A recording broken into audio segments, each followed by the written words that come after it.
Hello বন্ধুরা, আসসালামু আলাইকুম। আজকে তোমাদের দেখাবো পাবদা মাছের একটা সহজ রেসিপি। প্যানে তেল গরম করে নিয়ে কেটে রাখা পেঁয়াজ দিয়ে দিতে হবে। পেঁয়াজগুলো ভালোভাবে নেড়ে নিতে হবে। কাঁচা মরিচ কুচি, পরিমাণ মতো লবণ এবং হলুদ দিয়ে ভালোভাবে নেড়ে পানি দিয়ে কষিয়ে নিতে হবে। ভালোভাবে কষানো হয়ে গেলে মাছগুলো দিয়ে দিতে হবে।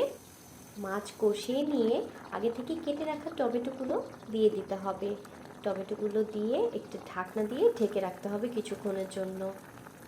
টমেটোগুলো ভালোভাবে সিদ্ধ হয়ে গেলে এরপর কুচানো ধনেপাতাগুলো ছড়িয়ে দিতে হবে। এবার একটুখানি নেড়ে কিছুক্ষণের জন্য আবারও ঢাকনা দিয়ে রেখে দিতে হবে।